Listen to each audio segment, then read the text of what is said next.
Hiç sesinize tercüman olan, beni tanıma kulak ver, beni tanıma kulak ver, beni tanıma kulak ver.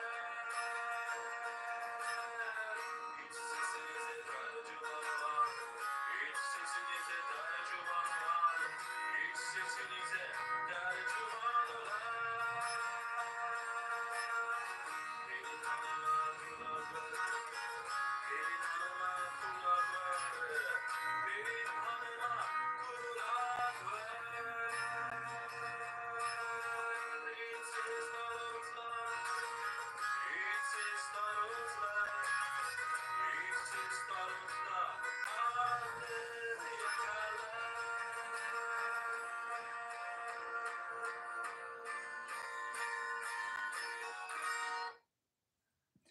Selam, hoş geldiniz arkadaşlar. Nasılsınız?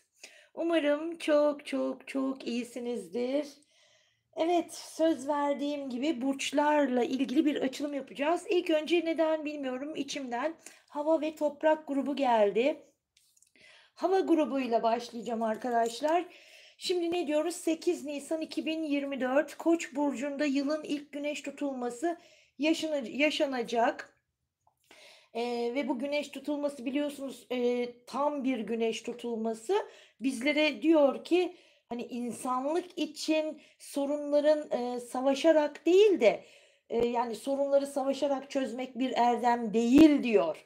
Yani bu tutulma işte bu durumu erdem sanan sistemleri elemekten bahsediyor arkadaşlar. Yani evet yani barış için gerçekçi adımlar atılabilecek durumların geliştirilmesinden bahsediyor, desteklenmesinden bahsediyor.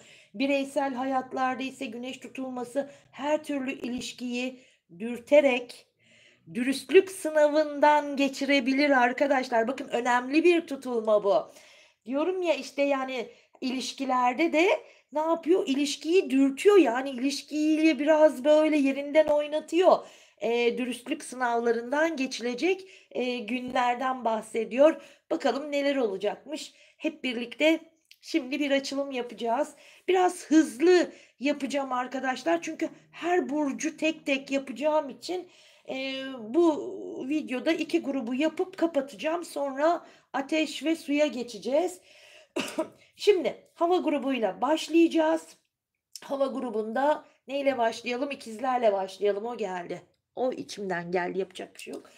Evet, ilk önce zamansız zamana niyetimi alıyorum. Sizlere en gerçek, en doğru bilgiyi aktarmaya niyet ediyorum ve hepinizin en yüksek hayrınıza olmasını diliyorum.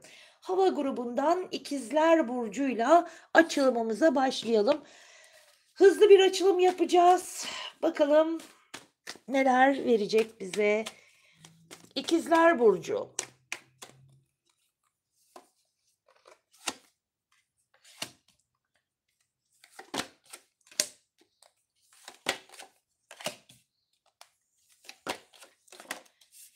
Hızlı olalım. Kartları şöyle koyalım. Şu kartları alalım. Hemen hızlı bir şekilde. Bence bu kadar yeter. Ay ne yaptım? Şöyle. Şimdi hazırsanız başlıyorum arkadaşlar. İkizler burcu için ne diyor? 8 Nisan 2024 Koç burcunda gerçekleşecek olan yılın ilk güneş tutulmasının İkizler burcu üzerinde nasıl etkileri olacak? Hep birlikte bakalım. Evet. Şimdi evet sevgili İkizler burcu, şans sizden yana. Hayatınızı büyük ölçüde değiştirebilecek bir fırsat kapınızı çalabilir. İlişkilerde bir engele takılmış ve ister istemez kötü gidişatın ortasında kalmış olabilirsiniz. Gücünüzün yetmediği dış faktörlerin ister istemez hayatınızı etkilemesi ve bu değişimin sizin için kaçınılmaz olmasına yol açan olaylar zinciri. İşte tam da burada ilahi planla ilgili aklınızdaki düşünceler, yukarıdakinin ol demesiyle olmaya başlayan bir döngünün başladığını gösteriyor. Burada sizin endişeleneceğiniz bir durum yok. Rahat, huzurlu, meşakkatsiz bir başlangıç sizleri bekliyor. Hayatınıza yoğun duyguların ve coşkunun hakim olduğu bir sayfa açılacak. Yaşamakta olduğunuz bir durumdan yepyeni bir aşamaya geçişin haberi veriliyor. Yeni bir ilişkiye başlamanız söz konusu olabileceği gibi aşk hayatınızda tertemiz bir sayfa açmanız da mümkündür. Bu sayfa bazılarınız için yeni başlayan bir ilişki, bazıları için ise biten bir ilişki olabilir. Çünkü aşk hayatınızda bir dönüm noktasının yaşanacağını ve duygusal hayatınızda her şeyin değişmeye başlayacağını söylüyor. İç dünyanızda çok fazla gizlediğiniz duygular olabilir. Bu da sizi sessizleştiriyor. Bu durum belki yaşadığınız ama gizlediğiniz bir aşk ya da partnerinizle duygu alışverişinde yaşanan sorunlar olabilir. Aslında bilinç altında tüm cevapları sen biliyorsun. Yani biraz daha düşün ve kimseden medet umma, kendi yolunu kendin çiz diyor kartlar. Umut her zaman vardır. Asla umutsuzluğa kapılma. İçindeki potansiyelin farkına varacağın, yapman gerekeni ve seni güçlendiren bir enerji sonuç olarak nasıl başarı elde edeceğini göreceksin diyor. Korkuların yenildiği ve cesaretin dorukta olduğunun sonuç olarak ilerleme ve başarı kaçınılmazdır diyor ikizler için. Yani sonuç olarak şunu da söylemek istiyorum.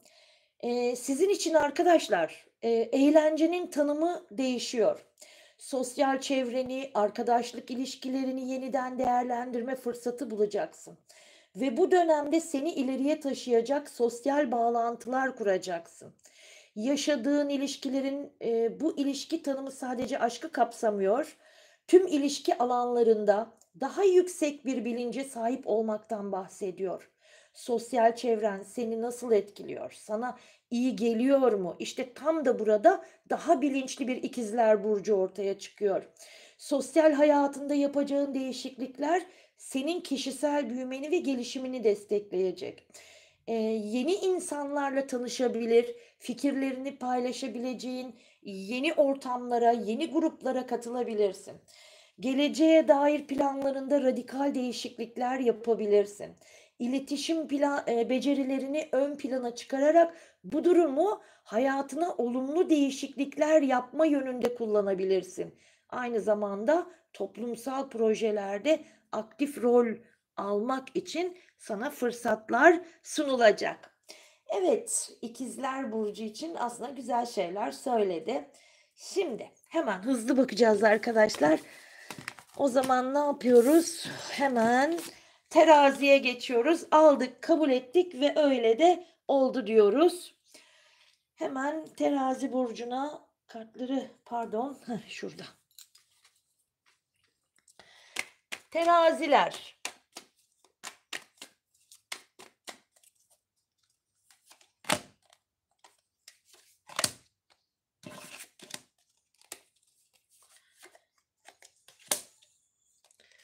Ah terazi.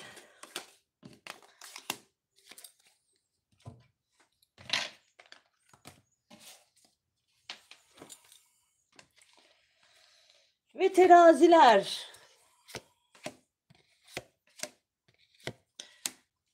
Evet. Sevgili teraziler. Terazileri 8 Nisan 2024 Koç burcunda yılın ilk güneş tutulması Terazi burcunu nasıl etkileyecek, neler olacak dediğimizde diyor ki, aslında bu da geçer diyerek başlamak istiyorum. Zaman her şeyin ilacıdır. Tek ihtiyacın olan sabır sevgili terazi. Yaraların iyileşmeye başlayacak. Hayatınızı olumsuz etkileyen ya da kalbinizi yaralayan 3 temel öğe olabilir.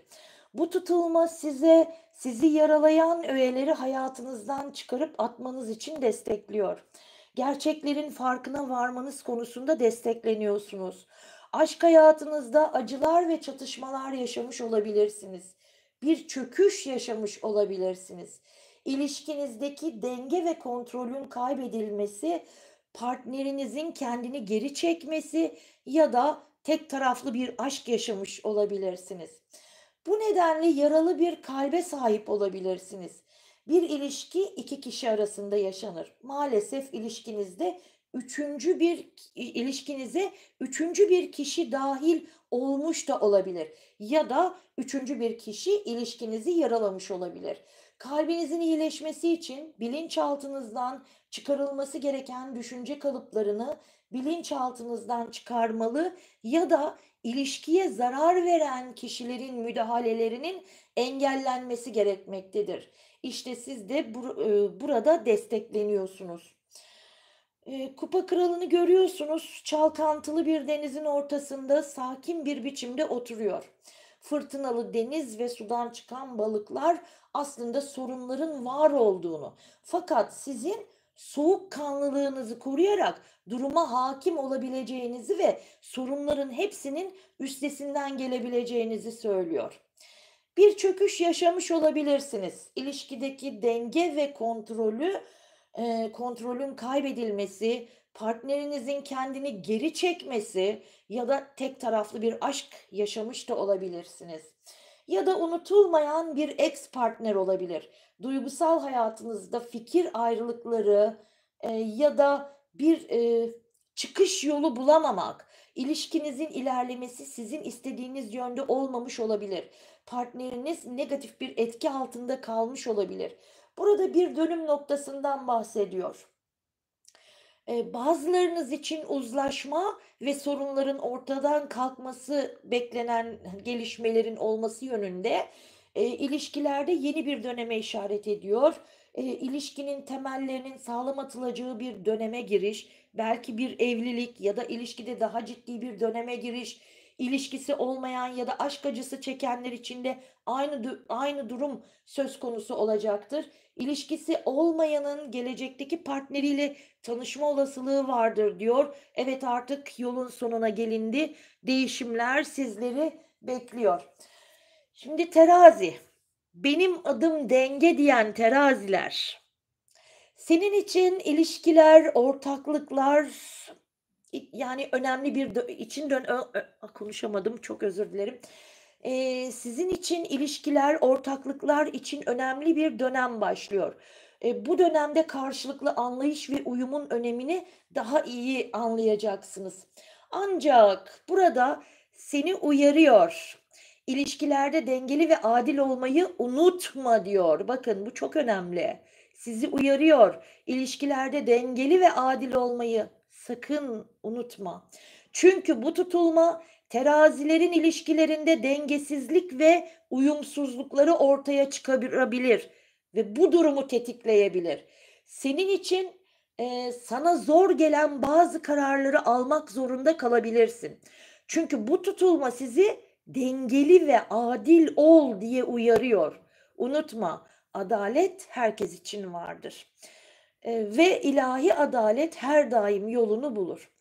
İnce bir çizgidesiniz sevgili teraziler. Unutmayın, herkes üzdüğü kadar üzülür.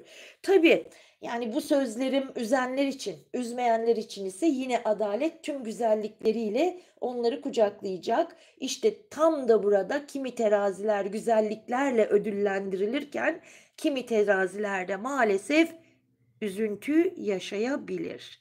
Çünkü gerçekten çok hassas bir noktadasınız. Çok dengelerin yerinden oynayabileceği bir döngüdesiniz. O nedenle dikkatli olmanızda fayda var sevgili teraziler. Yani herkes ektiğini biçer, unutmayın. Yani bana olmaz değil. Yani kendimizi de yani masaya yatırmalıyız. Bunu söylemek istiyorum. Çünkü siz ne diyorsunuz? Benim adım denge der terazi, değil mi? O zaman dengeleri de bozmamak gerekiyor. Çünkü sizin için gerçekten, belki de burçlar için de en hassas dönemde olan teraziler olabilir. O yüzden çok dikkat etmelisiniz. Sağlıcakla kalın teraziler, hoşça kalın. Şimdi geçelim mi kova burçlarına? Aldık, kabul ettik ve öyle de oldu.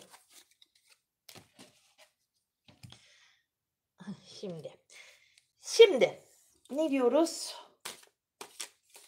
Kovalar, değil mi? Evet. 8 Nisan 2024 Güneş tutulmasının hava grubundan kova. Kovalarda bakalım nasıl bir etki ortaya çıkaracak, bunu göreceğiz.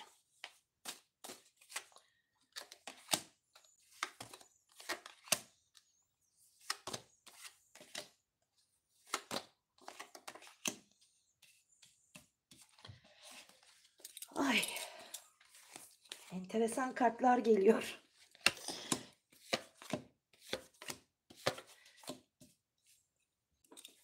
Sevgili kovalar.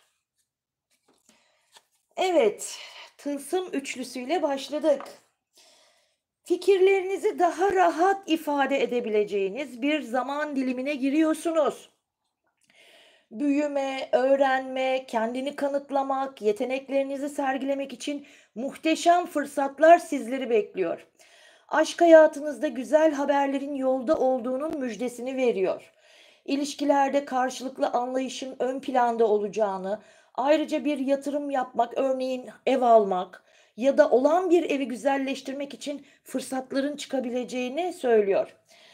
Aşk hayatınızda bir şeyler kötü gitmiş olabilir. Şimdi çaba gösterilirse her şeyin düzelmesinin mümkün olduğunu. Tabii ki bu durumun gerçekleşmesi için bir şeyler yapmanız gerektiği. Çünkü şimdi bunun için en uygun zaman diyor. Hadi kalkın ve aşk hayatınız için bir şeyler yapın ve bu durumu düzeltin diyor. Çünkü destekleyen bir enerji dilimine giriyorsunuz. Bolluk, bereket ve güzel haberler yolda sevgili kovalar. İlişkilerinde gerileme yaşayanlar, bir son yaşayanlar artık rahat bir nefes alabilirsiniz. Pozitif gelişmelerin olacağı günler sizi bekliyor. Aşka dair güzel haberler alabilirsiniz.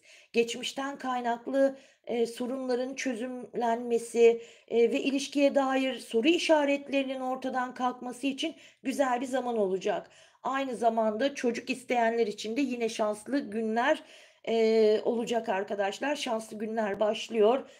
Çocuk istiyorsanız, çocuk isteyenler için gerçekten sizin için şanslı günlerin başladığını söylüyor. Şimdi ya da geçmişte kendinizi bağımlı hissettiğiniz birisi olabilir. Bağımlı hissettiğiniz halde hiçbir şekilde aklınızdan gitmeyen ya da yasak bir aşk da olabilir ya da size iyi gelmediğini düşündüğünüz birisi olabilir. İlişkide çözümsüz gördüğünüz sorunlar olabilir. Artık bu karanlıkta kalmak zorunda değilsiniz. Karanlıktan çıkış için size ilahi adalet tarafından sunulan bir ışık olacağını, sizin ise yapmanız gereken tek şeyin sadece ilerlemek olacağını söylüyor. İlk adım kötümserlikten kurtulmalısınız sevgili kovalar. Sanırım hayat mottonuz hani güzel düşün, güzel yaşa olabilir. Yani bu evrede hayat mottonuzun bence güzel düşün ve güzel yaşa olması gerektiğini düşünüyorum. Şimdi burada çok pardon. Fikir ayrılıkları ve kararsızlıkların ortadan kalktığı, ilişkide güzel haberlerin, bütünlenmenin, ilişkide pozitif ilerleme yönünde kararlar almayı destekleyen bir enerji alanına girdiğinizi, geleceğinize yönelik önemli kararların alınmasının mümkün olduğunu söylüyor. Geleceğinize yönelik yatırım yapmak için gelecek 2 yıl özellikle sizin için çok değerli olacak. Son söz olarak kovalar, sizin için hoş geldin mutluluk diyerek bitirmek istiyorum. Gerçekten hoş geldin mutluluk diyeceğiniz bir enerji dilimine giriyorsunuz. Evet, büyüme, öğrenme, iletişim, yeni beceriler kazanmak, hobiler edinmek, bunlar güzel şeyler olacak sizin için. Aynı zamanda seyahatler ve yakın çevrenizle ilgili ilişkiler konusunda da güçleneceksiniz. Her taraftan destekleniyorsunuz. Bence çok güzel bir, enerji alanına giriyor Kovalar. Biz de ne diyoruz? Tüm Kovalar adına aldık, kabul ettik ve öyle de oldu diyoruz. Kovaların açılımını da bitiriyoruz. Şimdi Toprak grubuna geçeceğiz arkadaşlar. Evet.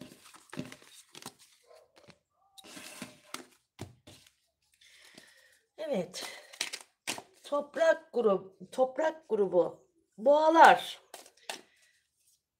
Boğa burçları. Yere uçan kartı alacağım. Bir saniye. Yani uçtu gitti.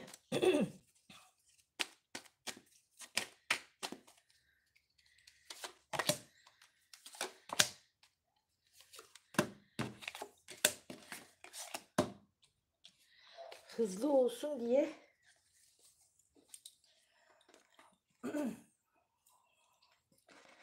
evet, şimdi buradan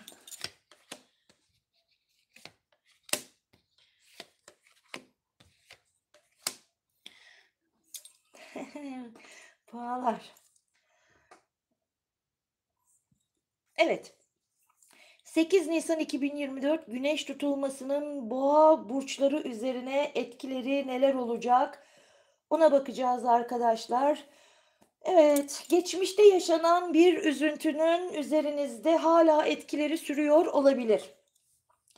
Geçmişteki bir kaybın sizin tarafınızdan kabul edilmediğinin ve acısının hala yaşandığını söylüyor. Karamsarlığa karşı hala bir umut olduğunu ve bu amaç uğruna savaşmaya değer olan bir enerji dilimine giriyorsunuz. Aşkta hüzün ve hayal kırıklıkları yaşanmış. İlişkilerde kıymetinizin bilinmediğini düşünüyor olabilirsiniz. Karamsar yaklaşımdan kurtulmanız gerekiyor. Bu birincisi. Ve en önemlisi. Karamsar yaklaşımdan kurtulmanız gerekiyor. Sizi karamsarlığa düşüren kişi ile hala aranızda bir bağ olduğunu söylüyor. Durumunuz umutsuz bir vaka değil ve hala yapılacak bir şeyler var diyor. Finansal istikrar diyerek devam ediyor. Daha iyi bir gelir vadeden günler geliyor. Paranızı iyi bir şekilde değerlendirmek için uygun bir zamanda olacaksınız. Para konularında başkalarını dinleyebilirsiniz ama unutmayın ki son kararı kendiniz vereceksiniz. Uzun vadeli planlar yaptığınız takdirde bu durumun devamlılığını sağlamak mümkün olacak. İlişki konusunda yeni bir aşama vaat ediyor. Sağlam adımlarla bir giriş, kesin ve net kararların verildiği zamanlar. Bu kimileri için yeni bir ilişki, kimileri için kangren olan bir ilişkinin ya da evliliğin boşanma ile özgürleşmesi. Bazıları için ise evliliğe atılacak adıma işaret ediyor. Ayrıca finansal yükseliş ilişkinizi destekleyecek. Hasret duyduğunuz kişi ile hasreti sonlandırmak arkadaşlar. Sevgili boğalar, pardon, hasret duyduğunuz kişiyle hasreti sonlandırmaktan bahsediyor. Kabul edin boğalar, siz de istiyorsunuz. Uzlaşmak istediğiniz ya da barışmak istediğiniz birisi varsa emin olun o da sizinle aynı düşüncelerde olacak. Anlaşmazlıkların son bulduğu, ortak bir yönde ilerleme sürecinin başlayacağı, karşılıklı anlayış ve uyumun yaşanacağı bir sürecin başlangıç noktasındasınız. Sizi esaret altına alan durumlar, sorunlar, sıkıntılar, yaşamanıza sebep olan durumlar, yani stres, yani bu durumlardan, mutsuzluktan artık özgürleşiyorsunuz. İstediğiniz değişim artık sizin için gerçekleşiyor. Sizi sınırlandıran engellerden kurtuluyorsunuz. Ruhunuz özgürleşiyor. Ruhunuz serbest kalıyor. Duygusal hayatınıza yönelik çok büyük değişimlere sebep olacak etkiler söz konusu olacak. Aşk hayatınızda yeni bir sayfanın açılması ve artık hiçbir şey eskisi gibi olmayacak. diyor kartlar. Çünkü siz artık farklı bir pencereden bakıyor olacaksınız sevgili boğalar.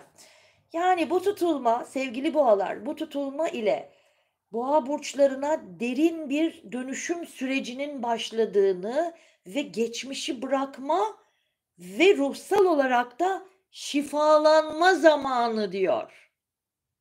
Bence boğalar için muhteşem bir enerji diliminden bahsediyor. Biz de diyoruz ki aldık, kabul ettik. Çünkü büyük bir şifa alanına giriyorsunuz. Aldık, kabul ettik ve öyle de oldu diyoruz. Evet, hemen toplayalım. Kartlarımı ne yaptım? Evet, şimdi gelelim. Başaklara gelelim mi? Başak burçları.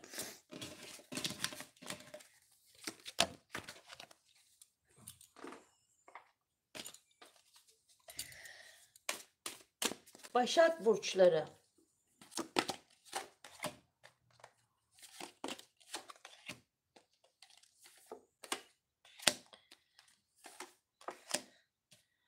Oh, başaklar.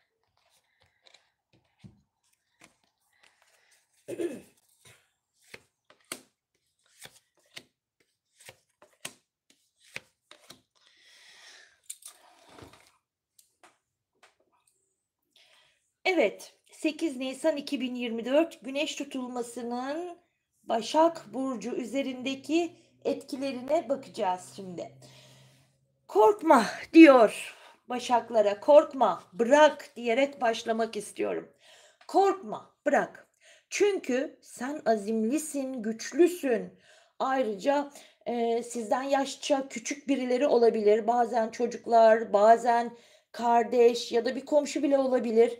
Bu kişilerin sizin hayat konforunuzu sarsmasına izin vermeyin diyor. Özellikle hiç kimsenin sizin özel hayatınıza müdahale etmesine izin vermemelisiniz. İlişkilerde olumsuz bir durum yaşamamak için kontrolcü davranıyor olabilirsiniz. Direnç göstermekten bahsediyor. Maalesef ilişkide dışarıdan gelen olumsuz bir etki söz konusu olabilir ya da üçüncü bir kişinin partnerinize göz dikme ihtimali olabilir. İlişkinizi savunmaktan, aşkınızı savunmaktan asla vazgeçmemeli ve engelden kurtulmanız için sizi destekleyen bir zaman diliminde olduğunuzu kartlar size hatırlatıyor. Çünkü şans sizden yana, şanslı olan sizsiniz. Büyük düşünün, iyi değerlendirin ve sonuca odaklanın. Aklında bir planın varsa uygulamaya koyma zamanıdır diyor. Aşk hayatınızda yeni bir değişim başlıyor. Ayrıca yeni bir eve taşınmak ya da yeni bir şehre gitmek enerjinizi yükseltecektir. İlişkisi olmayan başaklar, ideal partner bir anda karşınıza çıkabilir. İlişkisi olanlar ilişkilerini yeni bir boyuta taşıyabilir. Çünkü sistem sizi destekliyor başaklar. Yenilenme için yeni bir süreç sizin için başlıyor. Önemsiz gibi görünen detaylar, ufak gibi görünen fırsatların aslında çok önemli olduğunu anlayacaksınız. Aşk hayatınızda olumlu anlamda ani değişimlerin, güzel haberlerin geleceği, partnerden teklif veya güzel sözler duymak da buna dahil, hediye almak gibi durumlar yaşanabilir. Sorunlu ilişki yaşayanlar için bir arabulucuya ihtiyaç duyulabilir ya da şifa çalışmaları yapılabilir. İlişkisi olmayanlar için umulmadık bir çıkma teklifi ile karşılaşabilirsiniz. Sizin için de artık hani ödül zamanı. Hayatınızın hangi alanında kaos yaşıyorsanız artık bu kaosun son bulmasını destekleyen bir enerji alanına giriyorsunuz. Evet, zoru başaracak, ödülünüzü alacaksınız. İlişki konusunda önemli bir sorunun aşılacağını ve adeta bir dönüm noktası yaşanacağını, sizin için kötü giden zorlu süreçlerin artık geride kalacağının müjdesini veriyor. Yani başaklar zaferi elde edecekler diyor. Başaklar mali konular ve duygusal bağlar üzerinde hani derinlemesine düşünmeye teşvik edileceksiniz. Bu enerji sizi o yöne çekecek. Miras konuları gündeme gelebilir. ortak gelirlerle ilgili konular gündeme gelebilir ya da kredilerle ilgili konular gündeminize gelebilir, hatta ön plana çıkabilir. İlişkilerde tutkulu dönemler ve dönüşümler yaşanabilir. Aynı zamanda derin, psikolojik analizler yapabilirsiniz. Kendinizi daha, iyi keşfedeceksiniz. Yani, böyle bir fırsat bulabilirsiniz. Kendinizi keşfetme fırsatı bulabilirsiniz. Eski korkularınızın, endişelerinizin artık üstesinden gelebileceğiniz bir enerji dilimine girdiğinizi söylemek istiyorum ve ne diyoruz? Sevgili Başaklar adına aldık, kabul ettik ve öyle de oldu diyoruz ve Oğlaklara geçiyoruz.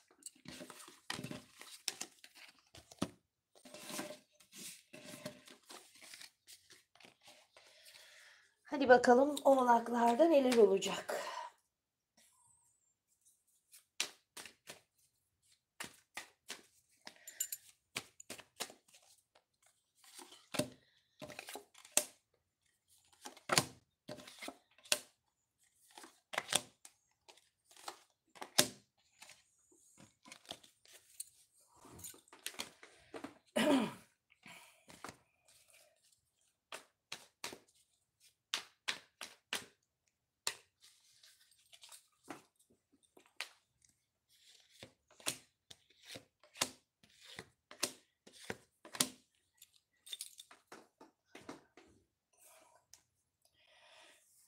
Evet, 8 Nisan 2024 Güneş tutulmasının Oğlak Burcu üzerindeki etkileri nasıl olacak?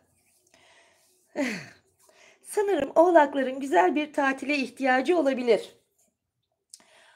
Hayatlarında yeni bir sayfa açma isteği içinde olabilirler. Mutluluğun tek başına değil de sevdikleriyle olabileceğini idrak edeceği bir zaman dilimi içerisine giriyor.